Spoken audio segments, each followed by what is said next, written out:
Thank you for everybody's patience. I know Dan Hemmert will be here very shortly, but we do have a quorum, and so let's go ahead and get started. First off, very, very grateful to everybody on the Inland Port team, Tanisha, Lynn, Jill, Jack, Lyndon, everybody that's worked to pull things together for this meeting.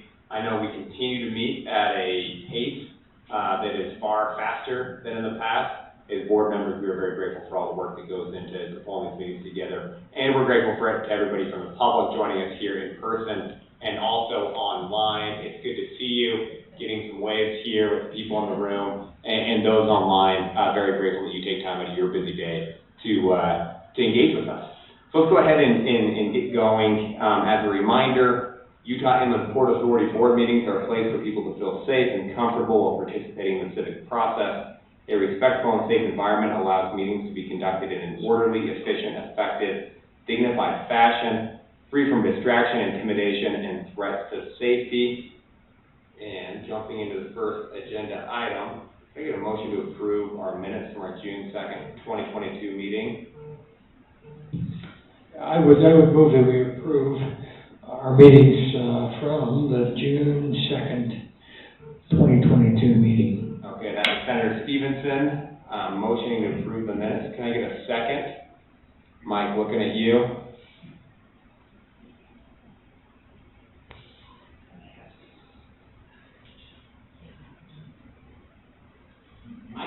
Then you know what? I'm gonna. I second it, Mr. Chair. Sorry. Okay, thank you, Representative Schultz. I did not want to steal this opportunity for you to second the minutes, and so I was deferring to you. But I've got a motion from Senator Stevenson, a second from Representative Schultz. All in favor? Yes? Aye. Yes. You got it. Okay. Thank you very much for that. And before we get started on the rest of the agenda items, we wanted to remind you that per the agenda, all public comment will be held at the end of the meeting after the agenda items have taken place. We'll take both in-person and virtual comments. In order to speak during public comment, please fill out a comment card and hand them to Carol, and she will number them according to the order she receives them. And Carol, I think we've got 3 comment cards right here ready to go. Thank you very much for those. For those who wish to comment virtually, please wait to enter the queue until instructed by me that the public comment period is open. Anyone in the queue prior to that time will be cleared. Those who wish to speak, please use the raise hand tool at the bottom of your Zoom screen. When the first public commenter begins, we will no longer accept additions to the queue. And we are going to talk in just a minute here about that process and open input about how to make that more effective for everybody who is participating virtually. All comments will be 2 minutes, and we'll use a lot of time left in the meeting for the public comment period. We will alternate between in-person and virtual, and we may not get to everyone. So before we jump into the next agenda item, I just need to thank Joan Gregory. Joan, I think, is joining us virtually. Joan sent in a very constructive list of recommendations on how we can make these meetings more effective for the public, to facilitate public engagement, make them effective also for the team as well, and for us as board members to make sure that not just during the meetings, but in between meetings, we're able to receive public comment because it's so critical to the process. Joan, I've asked Jill if she could go through each of your recommendations, and so we have a chance for the board to consider those, to talk about them, and to get some clarity as to what we're already doing, what we're not doing that we could do, and if there are any gaps there, then have a conversation about, how we can make sure that we're both accomplishing our objective of using everybody's time effectively, being mindful of ensuring there's enough time for everybody to comment, and at the same time, running smooth meetings. So Joan, thank you for that. And at some point on this agenda item, if it's okay, looking at Lyndon, Joan, if you'd like to jump in and comment during this period of the agenda items, since these are recommendations that came from you as chair, I would fully support that. But first, perhaps, Jill, we can run through one by one. For those of us on the board, I think it's an opportunity to get a review of how we're doing on being open and transparent with our meetings and effectively engaging with the public, asking questions of Jill and the team, and providing some direction for those items that don't need to be voted on, and those that do need to be voted on, we can add them onto the agenda next time. So Jill, thank you very much for all you're doing and for all the team does to run many of these processes. And I'll go ahead and turn the time over to you. Great. Thank you, Miles. And this is Jill Fleiger, Deputy Executive Director of the Utah Inland Port Authority. And I want to thank Joan and thank Miles for the opportunity to review the statutory requirements outlined, the policy and the standard practices that the Port Authority and this board follow when it comes to public engagement and for the board. We appreciate the recommendations that were made by members of the public, which we'll review today, and in so doing, we'll restate those requirements, the policies and the and the practices that the Port Authority upholds as we move through the board each time we hold open and public board meeting. And as Miles stated, there were several requirements, and so we'll walk through each of those and whether or not it's a statutory requirement, whether or not these are stated in our policy, or whether or not it's just been a standard practice, and whether or not that practice should be codified and put in one of our policies. And that could be a discussion of the board. So the first one was around scheduling board meetings and posting those the schedule of those meetings. Statute requires that the board post a regular meeting schedule on an annual basis. I think it's important to note that the Port Authority runs on a fiscal annual schedule, and our fiscal year is July 1st to June 30th. And so last year, on July 1st of 2021, the board posted their annual meeting schedule, and it was based on a quarterly meeting schedule. When the new board was instituted, their meeting schedule pretty much got upended. So the March meeting that was scheduled was canceled because the board was dissolved at that time. When this new board was placed, they started scheduling meetings, and as we all know, they are now meeting weekly. And their new meeting schedule will be posted for the next fiscal year by July 1st of 2022. There's a recommendation before our board chair, Mr. Miles Hansen, which when he approves that new schedule, we will post it by July 1st. So please watch for that annual meeting schedule to be posted to the website by July 1st. So, are there any questions on that one? I just would add, we're hoping not to do weekly meetings. So I think that all So are we. This is a heavy lift. If I do appreciate the flexibility of both the Inland Port team as well as the public, as we try to get into a cadence, get caught up to speed. We're hoping that we can turn down the volume and frequency of meetings here before too long. But in the meantime, we'll continue to tentatively plan on, Thursday mornings. And then just like last Thursday, we were all able to take a break.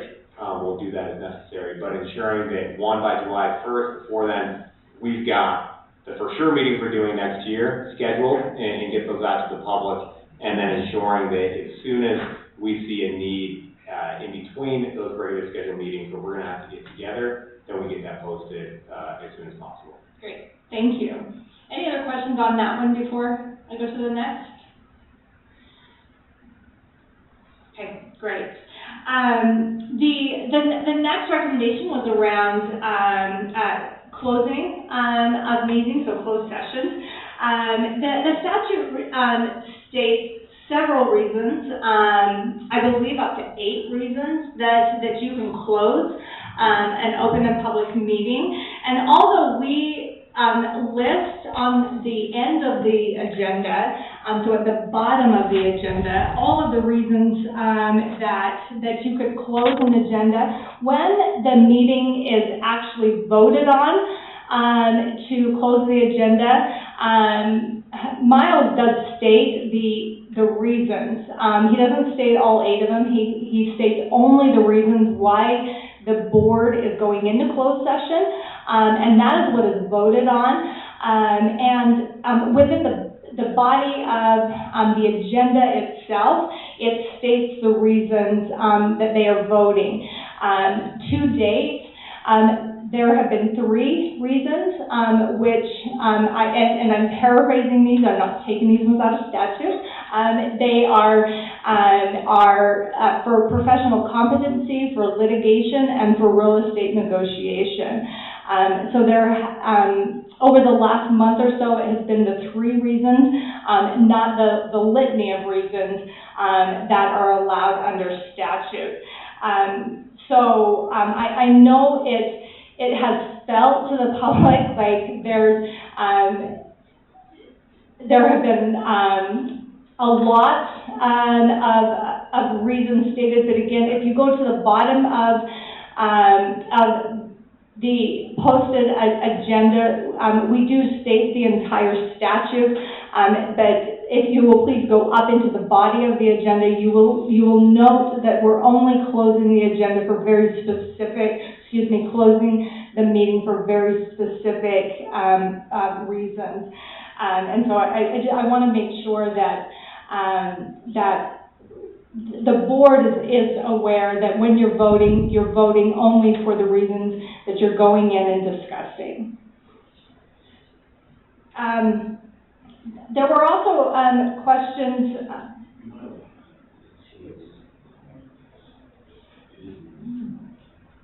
Thank you. Lyndon Ritz, our attorney, was also making sure that we mentioned that it is very legalistic language, and it is required by statute that we include the legalese both on the agenda and when we close the meeting, that gets put on the record, the legalese that we all get to read. And Lyndon, this is one thing I asked Lyndon, can I just say this more plainly? And he said, nope, you gotta read it word for word from statute. I don't do well with legalese, which is why we've got phenomenal attorneys like Lyndon, making sure we don't take things too far off the rails. And we always follow Lyndon, so thank you for that. There was also a question about the posting of recordings and minutes. And so when we go back to statutes, the requirement is to post those the recordings within 3 days, to post all minutes within 30 days, and once the minutes have been approved as they were today, within 3 days. And those will be posted to our website. I forgot to check with Cindy, so she's either going to nod yes or no, whether or not they're also posted to the public notice website. Yes, they're also posted to the public notice website in those places. What I would ask is if you don't see those within those required days of the 3 days of the meeting, please ping us. We strive to meet those days, but if we have, again, remember we're meeting weekly right now, and if they don't get there within the 3 days, send us an email and say, hey, it's been that 3 days and I'm not seeing that recording, and please just let us know. And we will be sure to rectify that immediately. But that is a requirement, and that is what we will meet. So please let us know. Any questions on that from the board? Great, thank you. We have several policies from the board that are also tied to open and public meetings, electronic meetings, and transparency. Those policies will we'll talk about again today. They'll come back to the board next week for final voting. They are also up for public comment this week, and so you should have seen those on our website as part of the meeting materials. They go to several other recommendations that were made. One of those were making meeting materials available to the public and as part of the board meeting. So board policy states that documents that are part of the board meeting materials would be posted to the website prior to the board meeting. Staff will post those materials as soon as they are available, and this will include all presentation material that is presented, and that includes material that is presented by staff or anybody else. We'll request outside participants to provide that information to us as soon as they have it available, and we will get that on the website. Sometimes, especially if it's an outside source, we may not have it until the morning of a board meeting, the evening right before, but we will get it posted as soon as we have it available to us. And I will also note, one of the, part of the recommendation is that we post the entire board packet. To that, I want to note that the board may receive information that is confidential. They may also receive information that's in draft form or that is proprietary information that's not publicly available. This might include company financials. It might include negotiation material or real estate information. Although we will post everything to the website as far as presentations or information that is non-confidential, I just want to make sure that it's clearly stated that the board may get information that is confidential that would not get posted to the public website. So questions on that from the board? Senator Stevenson?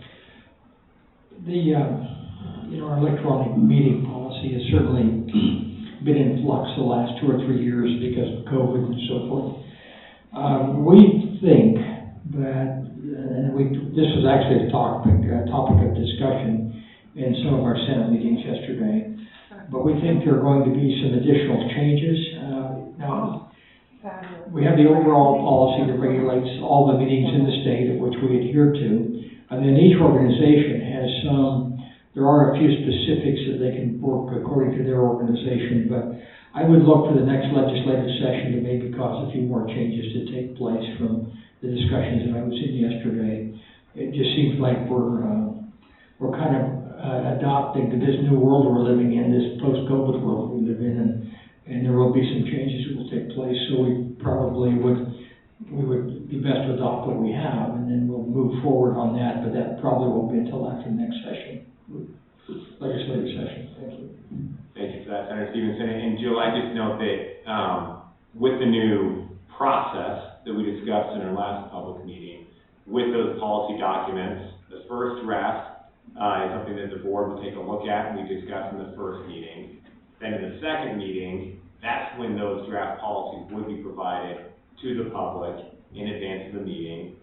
After that second meeting, that's where we vote to adopt it, and so the public would have an opportunity to see those draft documents on kind of a second draft before the board we vote to approve it, and they'd have an opportunity to provide public comment in that second meeting. Is that correct? That is correct, yes. I think that's critical for us to both be able to balance, and we've had a lot of conversations about this, the confidentiality of some of these draft policies and the sensitivities therein. And so on that first pass, maybe we see those, we talk about it in this meeting, but then the critical importance of allowing the public to review those, provide a comment before we vote to adopt those as a board. I think that's a great process. Thank you. When it comes to public comment, were recommendations made on the public comment process, both when it comes to the amount of time, either on an individual basis, the holistic amount of time provided, and then just the overall process of when do I get into the queue? How do I get into the queue? And so just looking at the overall process, the public comment process, if you are in person, you fill out a comment card, as several of you have done today who are here, and we will number those so that it will go in order of when you filled out the public comment card, and then Miles, as the chair, receives that and will work through the in-person comment cards. If you are online, at the end of the board business, the queue online, at first you will use the raise my hand when Miles says the public comment period is now open.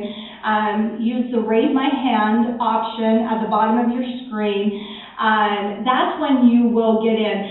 If you start getting into the queue during the board board business, you will get cleared out of the queue. So we've heard public comment over the last several weeks about people saying, you know, I've raised my hand, someone has, unraised my hand. That's what has happened, is if you've gotten into the queue during the board business time, the queue has been cleared. And so once the public comment period opens, that is the time to actually raise your hand.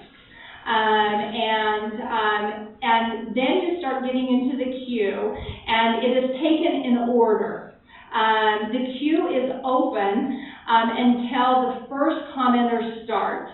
And then we will alternate between in-person and virtual. Miles can decide where he starts. He can start virtual one week and in-person the next week, in-person versus virtual, and that really is the prerogative of the chair. And then, go ahead, Miles. Just one quick question, Jill. Is there a reason why we have to clear the queue? Like, so if we're talking about an agenda item and somebody wants to make a comment on that, can they just raise their hand, get to the queue, and then once we get to the public comment, we just go in order of the queue? But what's the reason for clearing the queue, reopening, and having people raise their hand again? So we started that process about a year ago to set a level playing field on for everyone to have a chance to be in the meeting, so to speak. Because we felt that by the time the public comment period would start, everyone would be, quote, in the meeting by that time. What was happening is we would open the meeting at 9 o'clock, and you would have people who on the dot were entering the meeting and immediately getting into the queue for public comment, and other people who might get in around 9:02 or 9:05 who never were able to speak. And often we were hearing from the same people every single week, where if you wait until the public comment period actually begins, there's an opportunity because now everyone who is coming to the meeting is actually in the meeting, and they would have, the same opportunity to get into the queue. Did you understand that okay? Like, did I explain that okay? Yep. It's like a horse race, all the horses don't start at the same time, it's really not a race, right? Yeah, Okay. that was a great analogy there. That's Senator Stevenson and, Victoria. Do we have any intention, statutory obligation, anything that would allow public comment to ever be specifically allocated toward one topic instead of just a general public comment session?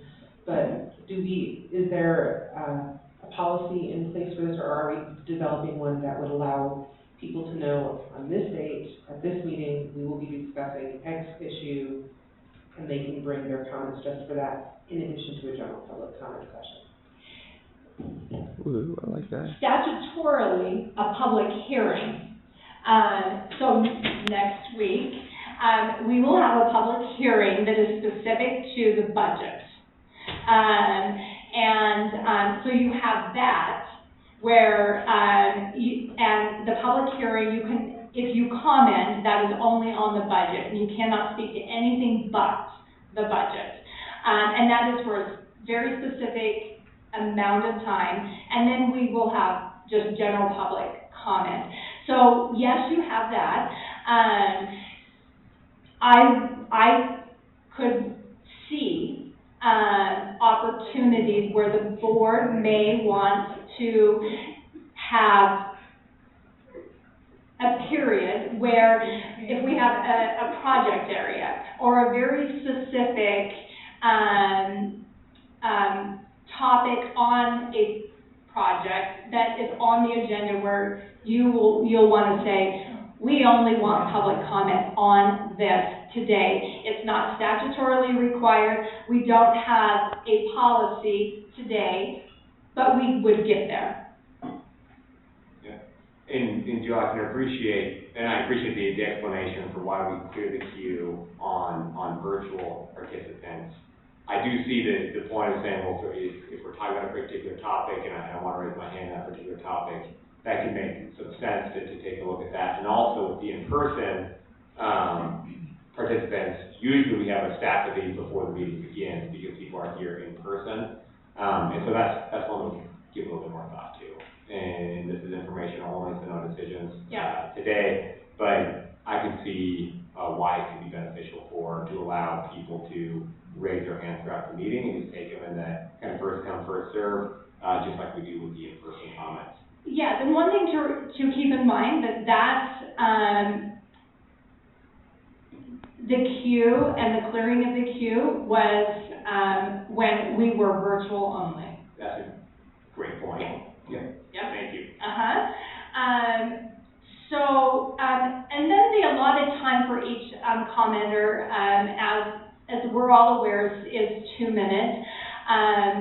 This is a standard practice. I think that if we were to look across the board, whether it's the legislature, a city council, a school district, this is pretty standard practice.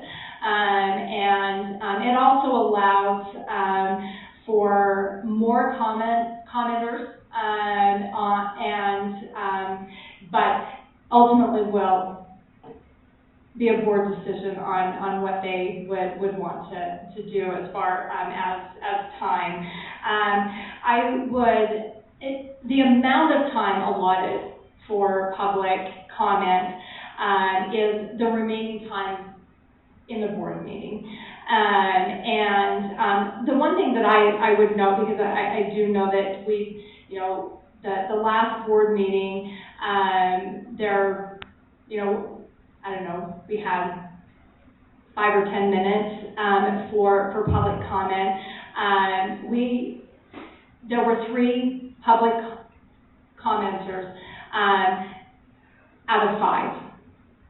So, I think that it might be a good idea just for, if we had Tanisa say, how many do we have in the queue? You Yeah. know how many cards you have, how many do we have in the queue, and then what did, of those, how many did we get It to? wasn't really easy last time.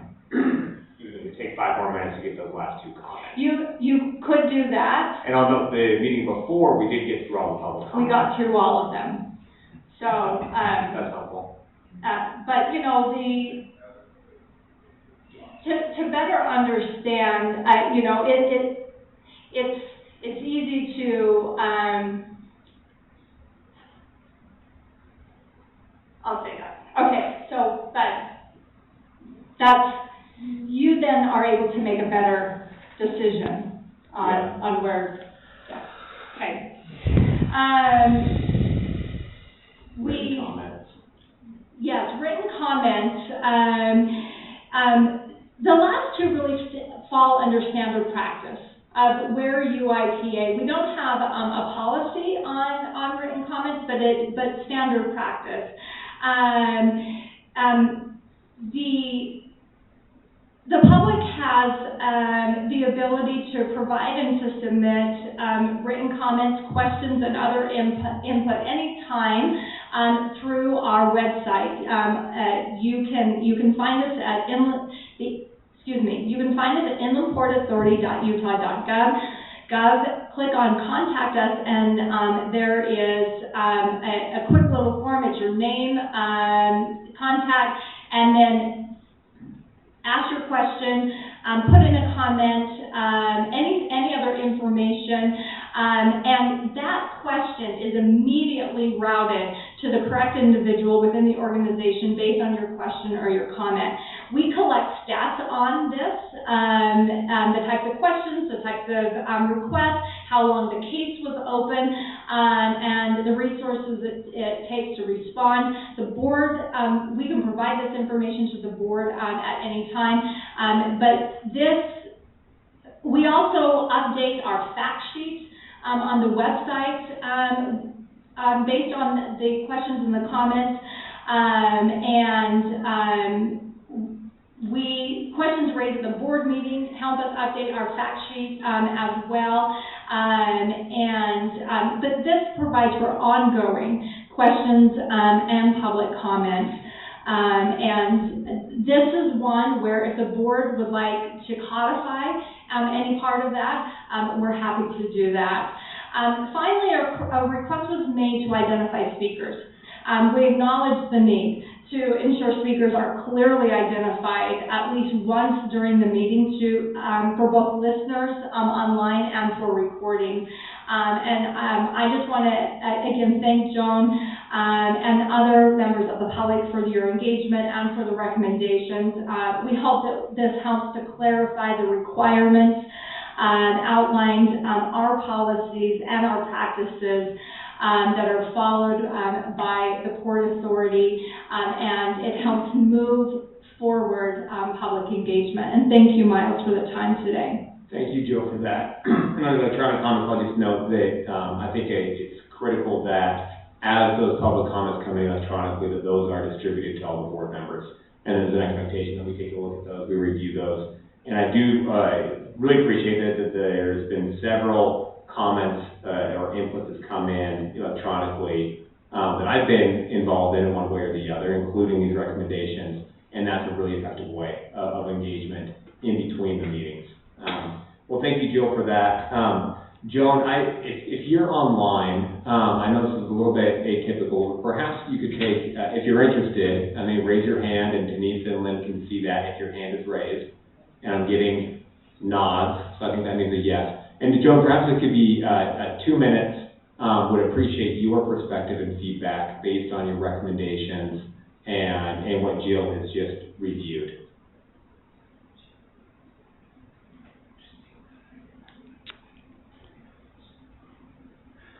Thank you. Can you hear me? Yep, loud and clear. So thank you very much for placing this on the agenda, and thank you, Jill and Chairman Hansen, for going through all of our comments. This has been very helpful to us.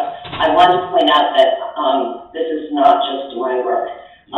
This a team, and you may recognize some of the names: Katie Pappas, Tuzzy King, Ann O'Connell, and Lionel Trepanier. And we're all involved in drafting these, and the whole coalition provided information and feedback to us as we prepared the document. I want to thank you for the work that you've been doing already, and like the 24 hours in advance notice, making the policy documents available in advance to us today, and allowing public comment, and in fact allowing comment related to this.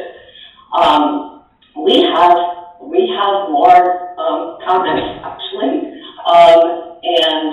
so it sounds like maybe if we submit those in written form, and possibly do this again, or we would be glad to meet with you and talk about these further.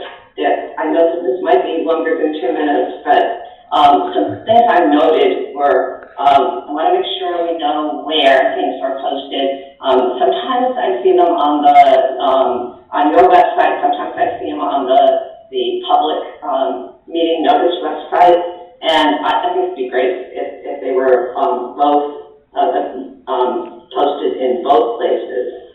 On the closed meeting reasons, it's important that we are able to understand what is going on in the meetings. I realize the general wording is there, but if there's any slightly more information, so for instance, if you're talking about the transloading facility, then at least say that, even though it might not be all the details. I don't, let's see.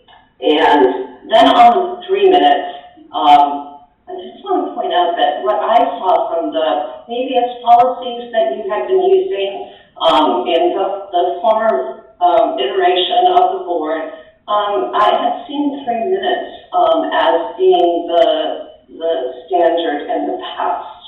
And it is really hard to get our comments into into a 2-minute time frame. So those are my initial comments, and thank you so much for doing this today. We really appreciate that. Well, thank you very much, Joan, for that feedback, and I agree 100%, posting both places. It sounds like that's what we typically do, but we can send out some links exactly where that is. For the information on closed sessions, let's talk, Lyndon, and see the extent that's possible, the extent that's not possible. I do think that it's important to note that these things are discussed in a closed session because they are very sensitive, both for individuals involved, for litigation matters, real estate matters, and so the specificity may be a challenge. But I would like to challenge us to take a look and see what we can do without jeopardizing or breaching any of these confidential matters that we're discussing in those closed sessions. We also, I know that Senator Stevenson in our last meeting talked about how important it is for us to work hard to minimize the time or the frequency of going into closed session. And that's something that we are mindful as a board, but I also will just note before turning the time over to Senator Stevenson, that if you look at the public agenda items over the past few weeks, and then you see and then you look at the reasons for going to closed session, you can see pretty direct lines between what's happening in closed session and then what we're talking about in an open meeting as well. Okay, Senator Stevenson, Representative Schultz is online. He's had his hand up. Representative Schultz, why don't you go ahead and jump in? Thank you, Mr. Chair. First off, I'd just like to thank you as chair and Victoria as well for being so responsive to some of the public comments and really taking this serious and trying to work and find policies that work best to both accomplish the mission of the inland port and as well as address the public concerns. So I wanted to say that first.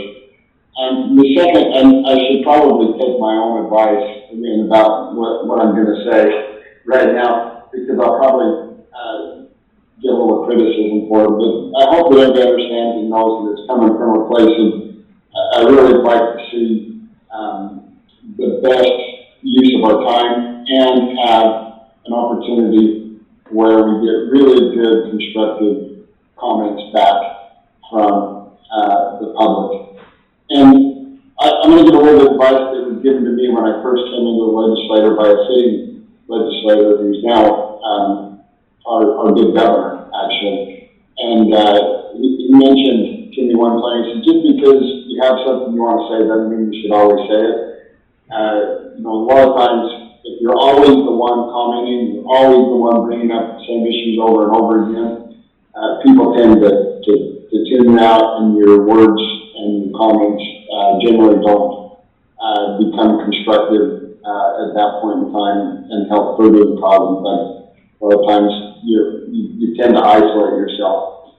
And I found that true in my own marriage with my wife when if I'm always, bringing up issues, she tends to tune me out, but,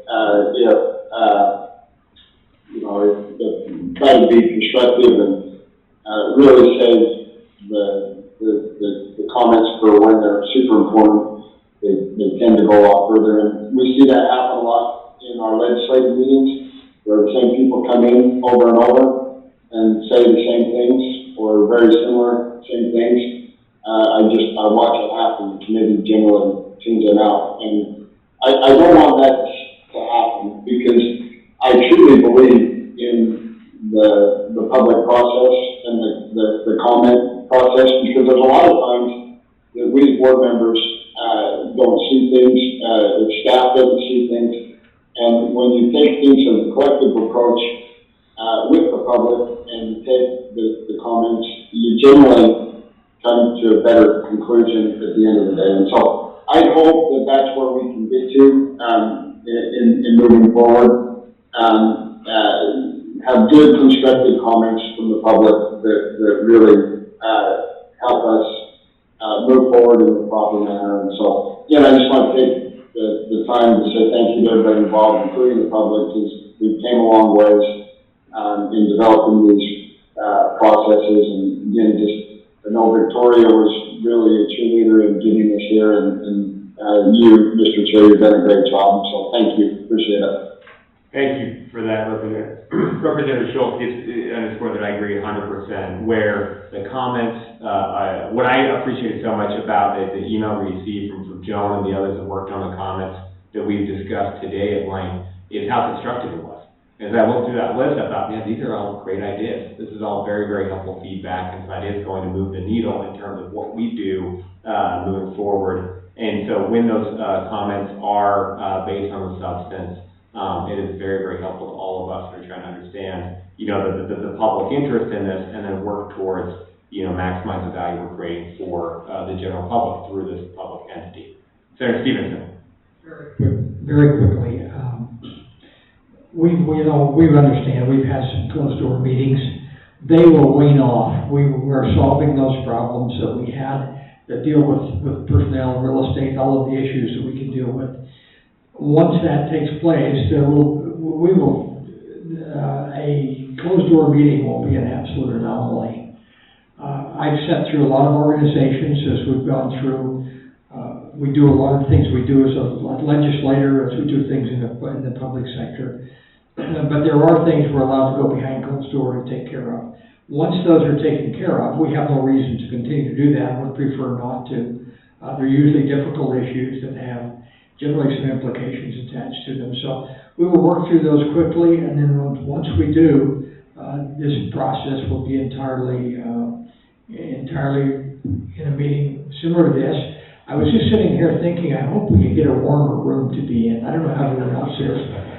This is kind of like a meat locker sitting up here. And I have, we have our EAC meetings in here, which I conduct, and they're normally, it's the same way. I don't know why we can't turn this down. I think maybe when they finish the new building, this will turn into the meat storage area of the state capitol, and we'll move someplace else. So anyway, thank you, but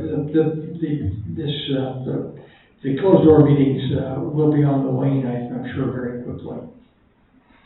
Great, thank you, Senator Stevenson, for that. And before we move on, just again, thank you to everybody for taking the time, and a huge thanks to staff. As we think about each and every one of those recommendations, I think virtually all of them require work and input from Lynn, Tanisa, Jill, everybody on the team, getting the meeting documents up, posting them in different places, advance notice. When you've got a board that can be tough to get a hold of sometimes, we're moving very, very quickly with these meetings. And I'm very, very grateful to you, Tanisa, the board secretary, and Lynn and everybody on the team that are working very hard to make sure that we are not only saying that we're going to do these things, but actually doing these things and doing them consistently. And when we miss something, like we all do sometimes, that we're very quickly correcting those, improving, and trying to be as close to perfect as we possibly can be on adhering to these policies that we have in place. So thank you to everybody for that. And again, thank you, Joan, to you and everybody that provided those recommendations.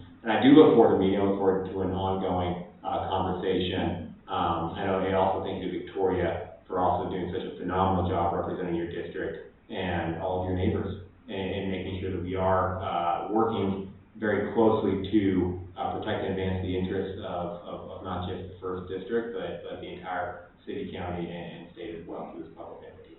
So, okay, moving on.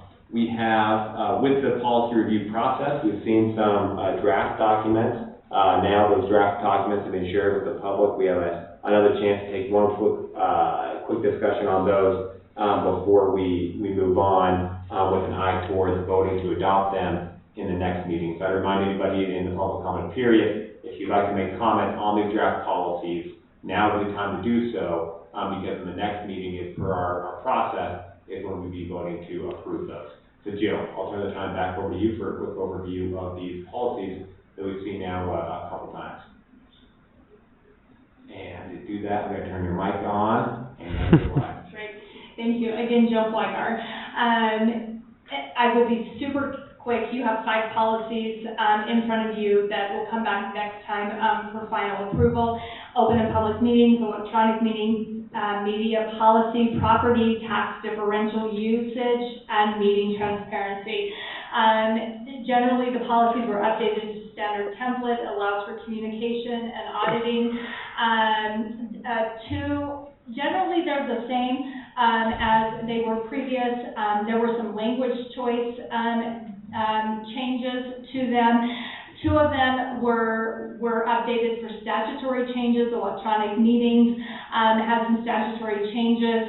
Sounds like it will be updated again a year from now. A tax differential, the property tax differential usage was changed to reflect House Bill 443 by Schultz and Stevenson, and allows for property tax differentials to be used for business recruitment incentives. And you can see those changes. And finally, the policy adoption process. Miles, you've outlined it. It comes to the board in draft form for review. And then after that initial review comes to the board and posted for public review and for comment. After this discussion here in the board and public comment, it will come back to the board after edits, and those comments are taken under consideration for final board approval and adoption. And with that, I'll turn it back to you.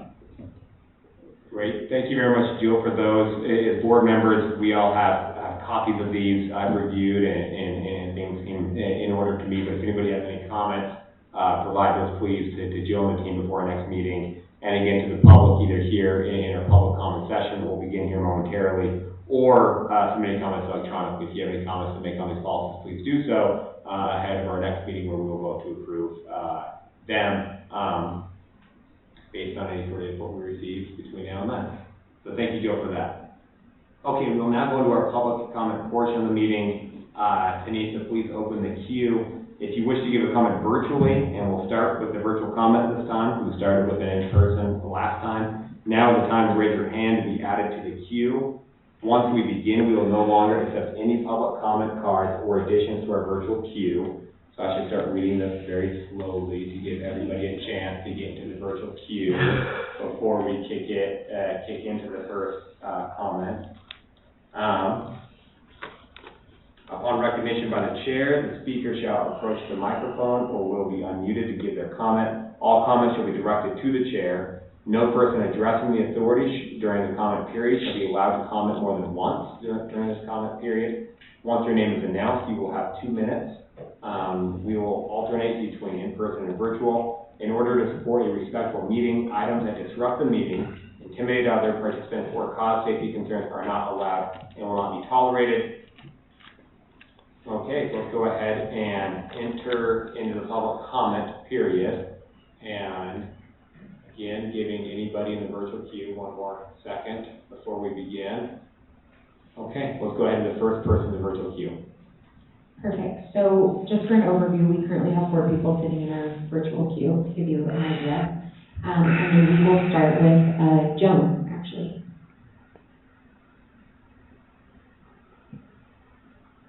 Hi, this is Joan Gregory, I noted in the open and public meetings policy, document, that you said executive sessions can be held for one of the following reasons. And, when I was reading the Public Meeting Act, it didn't say just one, and you actually covered 3, as Jill was mentioning in earlier. So, also, that section, that 1 to 7, it's missing some information in comparison to 52-4-205. So you may want to take a look again at those 1 to 7 and make sure that you catch all of them. That's it. Thank you very much, Joan. That's very helpful. We'll take a look at that and revise and improve before they come back for a vote in the next meeting. Okay, next comment will be here in person, and we'll start with Alice. Woohoo!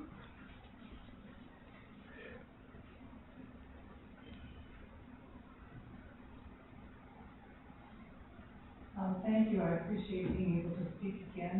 I guess I'm not turned on. Can you turn it on? Oh, I'm sorry. Okay, let's see. I'm hurt. Make sure we get the full 2 minutes here. Thank you. I'm Alice McHugh. Thank you for the opportunity to speak again.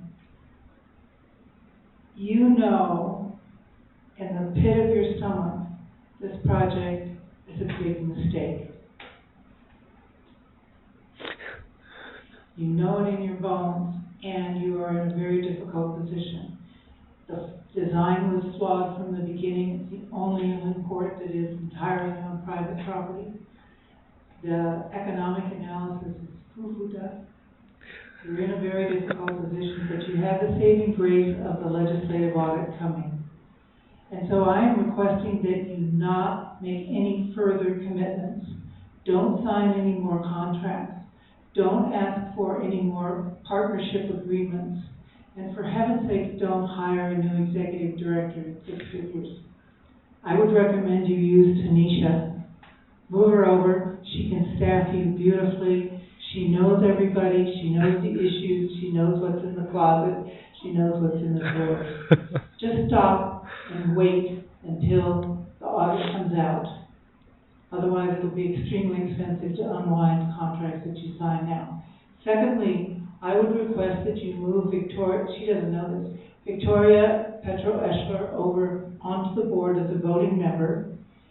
She is the only one at the table representing people rather than investment opportunities.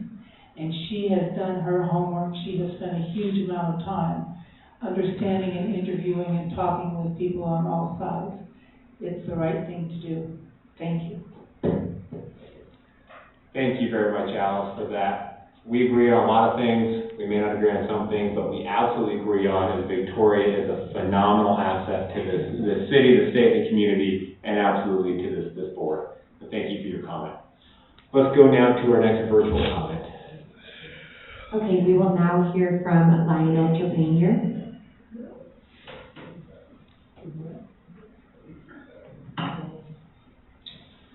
Good morning, it's Lionel Trepanier with Utah Tar Sand Systems.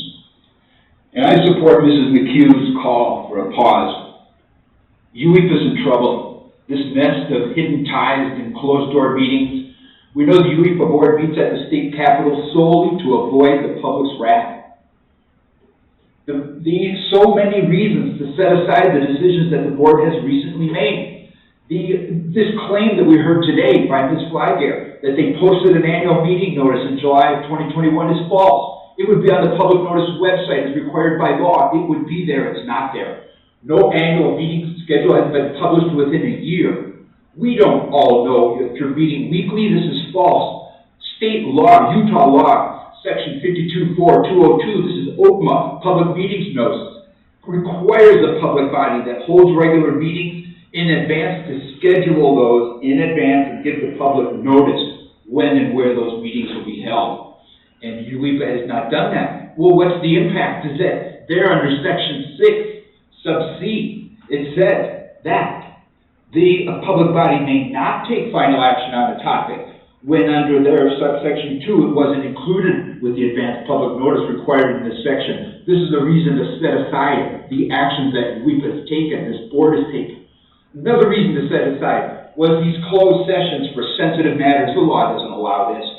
In fact, the law required reasonable specificity to notify the public as the topics to be considered at the meeting. That's the law. 54.2.202 sub 6. That's a reason to set aside UEPA board's actions and future actions until they comply. UEPA's own current policy states people get 3 minutes to comment. That's the rule right now. That's UEPA's rule, 10.25.18. It says, your name will be called when it's your turn to speak, and y'all, really, the policy says, y'all have 3 minutes to share your thoughts. That's the current policy of UEPA. The media Lionel, policy. thank you very much for your comment. Let's go to the next in-person comment, Jackson Green.